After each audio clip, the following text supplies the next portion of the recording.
नमस्कार, मैं महेश चंद्र। आज एक महत्वपूर्ण टॉपिक के साथ। टॉपिक है छंद प्रकरण।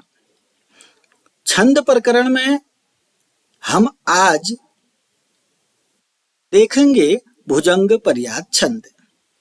तो इससे पहले आपको हमने कुछ छंद बता दिए हैं। आपके पाठ्यक्रम में संस्कृत के 10 महत्वपूर्ण छंदों को रखा गया है। अब 10 छंद जो हैं अनुष्टुप छंद है, इंद्र वज्रा छंद है, वसंत तिलका छंद है, शिखरणी छंद है, आर्या छंद है, वंशस्थ छंद है, शार्दूल विक्रीडित छंद है, मालिनी छंद है, भुजंग पर्यात छंद है, मंदाक्रांता छंद है। कुल मिलाकर के ये 10 छंद हैं। अब इसमें से 7 छंद तो मैं बता चुका हूं। फिर भी अगर आपने इन 7 छंदों की वीडियो नहीं देखी है तो आप इस वीडियो में कमेंट कर सकते हैं कि हमें ये वाला छंद सीखना है। तो आपको ये 10 के 10 छंद सीखने हैं। अनुष्टुप पर वीडियो बना चुका हूं, इंद्र वज्रा पर वीडियो बना चुका हूं, वसंत तिलका पर बना चुका हूं, शिखरणी पर बना चुका हूं, शार्दूल विक्रीडित पर बना चुका हूं, और जितने भी शेष रहे उन पर आगे बनाऊंगा। आज इस वीडियो में हम सीखेंगे भुजंग पर्याय छंद का लक्षण एवं उदाहरण।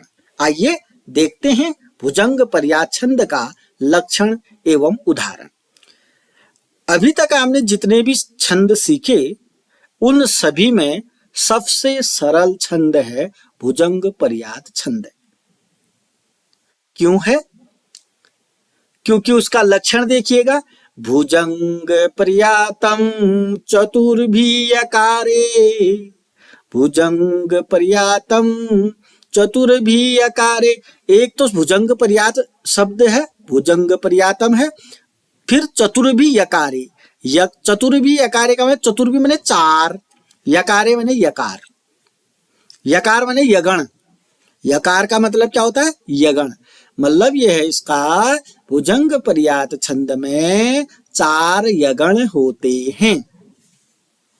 अब यगण हमको उदाहरण में देखने हैं कि 4 यगण हैं कि नहीं।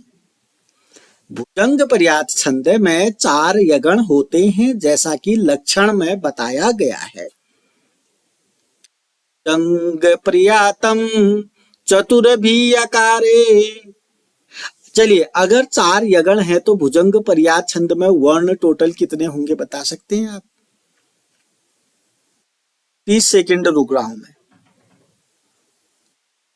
अगर भुजंग पर्याय छंद के प्रत्येक चरण में 4 यगण हैं तो आप बताइए, कमेंट बॉक्स में लिखिएगा भुजंग पर्याय छंद के प्रत्येक चरण में वर्णों की संख्या कितनी होगी। आप छंद भी सीख रहे हैं, आप गणित भी सीख रहे हैं। और क्योंकि ये मैं इसलिए पूछ रहा हूं क्योंकि मैं 4-5 वीडियो तो बना ही चुका हूं।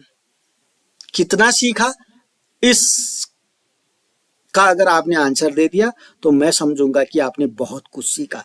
चलिए, आपने आंसर लिख दिया होगा कमेंट बॉक्स में। भुजंग पर्यातम चतुर्भियकारे।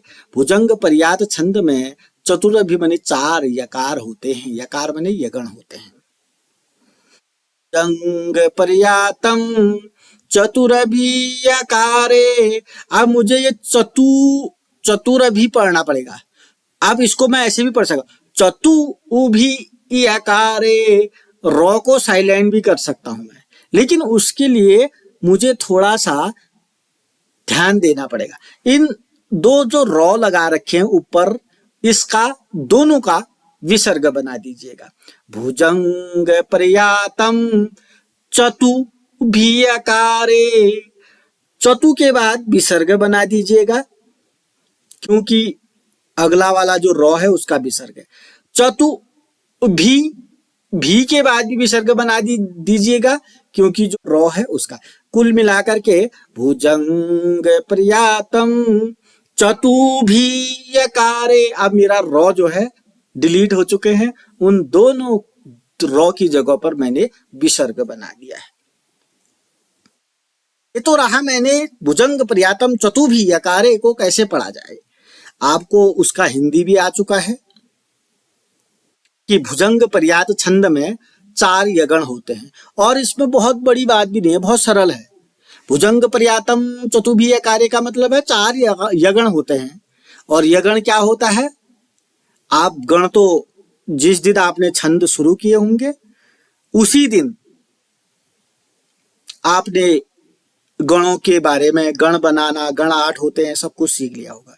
अगर आपको गण 8 होते हैं या माता राजभान सलगा नहीं आता है तो पूछ सकते हैं। मैंने अपने चैनल में गण 8 होते हैं उससे संबंधित वीडियो बना रखी है, मैं पुनः सेंड कर सकता हूं। चलिए, भुजंग पर्यात छंद का आपको लक्षण याद हो गया होगा। बोलिए, क्या है भुजंग पर्यात छंद का लक्षण? भुजंग प्रियातम चतुभियकारे, अर्थात भुजंग पर्यात छंद में 4 यगण होते हैं। उदाहरण देखते हैं। उदाहरण में क्या लिखा है? नमामि समीशान निर्वाण रूपम विभुम व्यापकम ब्रह्म वेद स्वरूपम निजम निर्गुणम निर्विकल्पम निरीहम चिदाकाशमाकाशवासम भजेहम। अब ये बहुत अच्छी यहाँ पर पंक्तियां हैं, आप इनको मेरे से भी ज्यादा अच्छी तरीके से गायन कर सकते हैं। यह है भुजंग पर्यात छंद का लक्षण। अभी हमने इसका प्रैक्टिकल करना है कि 4 यकार हैं कि नहीं, बस इतना ही प्रैक्टिकल करना है कि 4 यकार प्रत्येक पंक्ति में होना चाहिए। उससे पूर्व उदाहरण को एक बार और पढ़ना चाहूंगा, क्योंकि इसलिए पढ़ रहा हूं कि आप जब याद करें अशुद्ध ना कर पाए, इसलिए पढ़ रहा हूं। आप सोचेंगे कि इतनी बार पढ़ा जा रहा है, ये इसका मतलब ये नहीं है। इतनी बार पढ़ने का मतलब कि कहीं पर अगर अशुद्ध होता है तो वो गलत हो जाता है। फिर आप जब याद करेंगे फिर अशुद्ध ही कर लेंगे, इसलिए 2-3 बार तो मैं पढ़ ही रहा हूँ। भुजंग पर्यात का लक्षण को मैंने 3-4 बार तो पढ़ ही लिया, तो एक बार उदाहरण पढ़ रहा हूँ, उसके बाद मैं इस लक्षण की पुष्टि करूंगा कि इसमें 4 यगण है या नहीं। नमामि समीशान निर्वाण रूपम विभुम व्यापकम ब्रह्म वेद स्वरूपम निजम निर्गुणम निर्विकल्पम निरीहम चिदाकाशमाकाशवासम भजेहम। चलिए, आपने जैसे कि हमने लक्षण में देखा भुजंग पर्यात छंद में 4 यगण होते हैं। अब हमको ये देखना है कि क्या सच में 4 यगण है या नहीं है। चलिए, गण कैसे निकालेंगे? पहले 9 का देखेंगे। 9 में लघु है या गुरु है?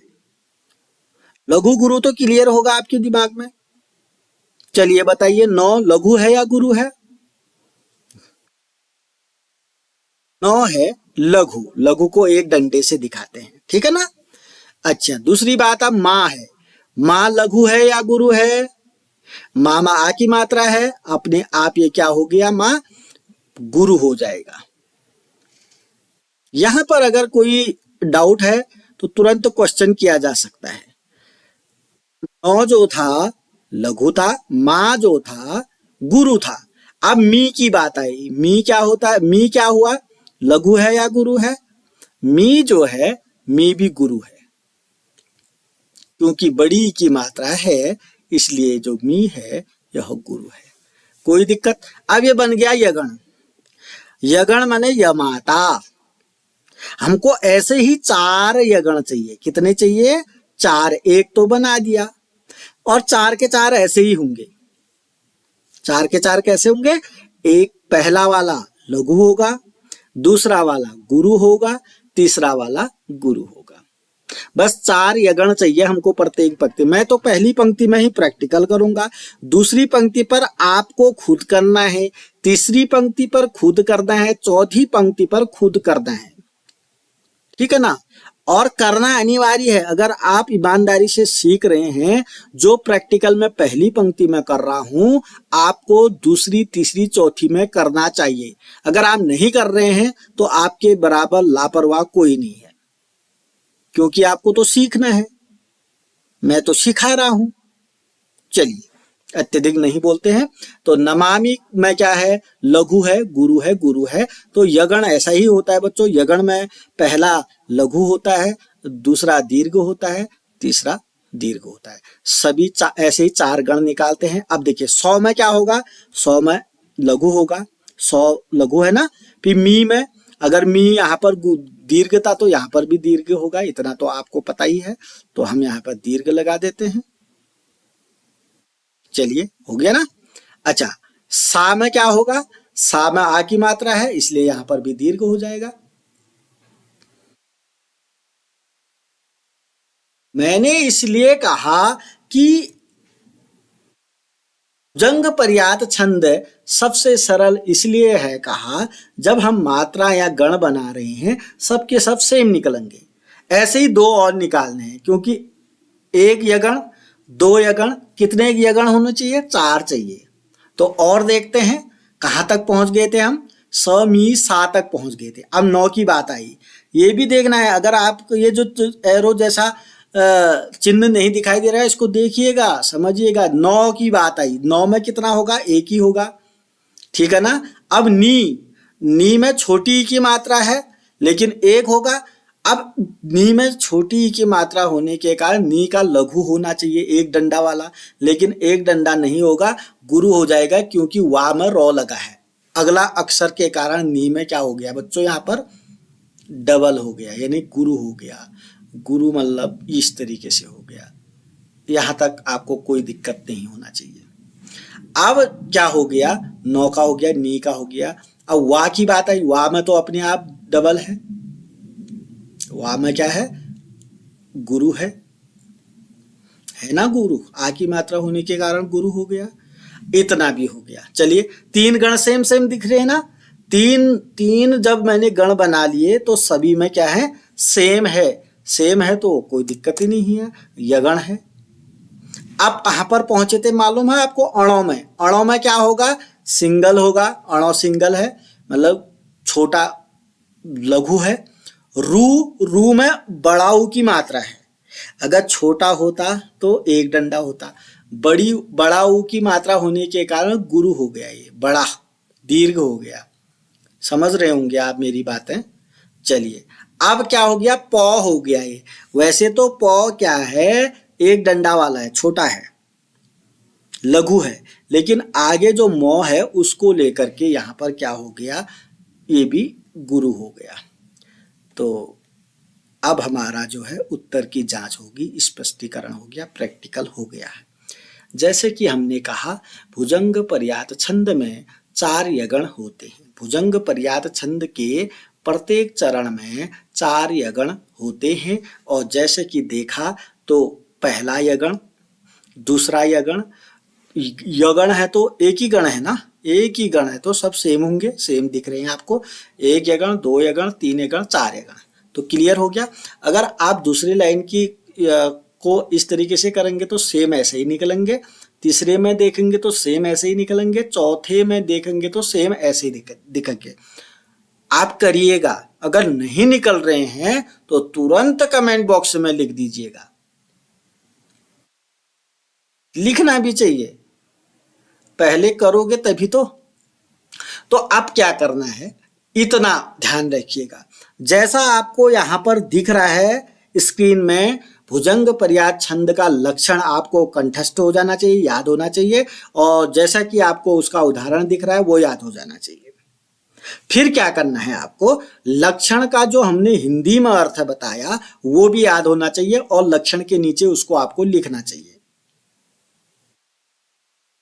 क्या लिखना चाहिए? भुजंग पर्याय छंद के प्रत्येक चरण में 4 यगण होते हैं, बस। भुजंग पर्यातम चतुभियकारे, अर्थात भुजंग पर्याय छंद के प्रत्येक चरण में 4 यगण होते हैं। फिर जब उदाहरण लिखेंगे, नमामि समीशान निर्वाण रूपम, देखेंगे तो सभी में 4 यगण निकाल दिए गए हैं, और यगण है तो सभी में सेम दिख रहा है, कोई दिक्कत ही नहीं है। एक सवाल पूछा था आपसे मैंने कि प्रत्येक चरण में कितने वर्ण हैं। अगर आपको अभी तक भी आंसर नहीं मिला तो हम बता देते हैं। ध्यान रहिएगा, कोई भी गण होता है 3 वर्णों का होता है। किसी भी गण में 3 वर्ण होते हैं। अब इसमें 4 गण हैं, 4 गण में वर्ण कितने हो जाएंगे? 12 वर्ण हो जाएंगे। अब प्रत्येक पंक्ति में अगर वर्णों को गिनोगे 12 वर्ण निकलेंगे। जब आप इस वीडियो को देख रहे हैं तो जितना आपको दिख रहा है उतना लिख लीजिएगा। पहले आप गण 4 के 4 पंक्तियों में निकालने हैं, उसके ऊपर ही निकाल लीजिएगा आप, सीखने के लिए। क्लियर आ चुका होगा। अगर आपको भुजंग पर्याय छंद समझ में आ गया तो लाइक का बटन जरूर दबाइएगा। एक बार पुनः भुजंग पर्याय छंद का लक्षण एवं उदाहरण। भुजंग पर्याय छंद का लक्षण है, भुजंग पर्यातम चतुभियकारे, अर्थात भुजंग पर्याय छंद के प्रत्येक चरण में 4 यगण होते हैं। उदाहरण है, नमामि समीशान निर्वाण रूपम विभुं व्यापकं ब्रह्म वेद स्वरूपम निजं निर्गुणं निर्विकल्पं निरीहं चिदाकाशमाकाशवासं भजेहम। अगर अभी तक आपने चैनल को सब्सक्राइब नहीं किया तो सब्सक्राइब करेंगे, वीडियो को लाइक करेंगे। लाइक तो कर ही दीजिएगा, लाइक कभी भी कर सकते हैं, उसमें कुछ भी समय नहीं लगता है। बस क्लिक करना है, अंगूठे वाला निशान को दबा देना है, हल्का सा कलर चेंज कर देगा, वो पता चल जाएगा कि हमने लाइक कर दिया। कमेंट करना भी सीखिएगा, क्योंकि जितने भी मैंने बातें कही, कहीं ना कहीं तो डाउट आया ही होगा, वहां पर आप कमेंट कर दीजिएगा। और ध्यान रहे, अपने दोस्तों के साथ इसको शेयर भी कर दीजिएगा। अगली वीडियो में हम कोई अगला छंद लेकर आएंगे। तब तक के लिए नमस्कार, धन्यवाद।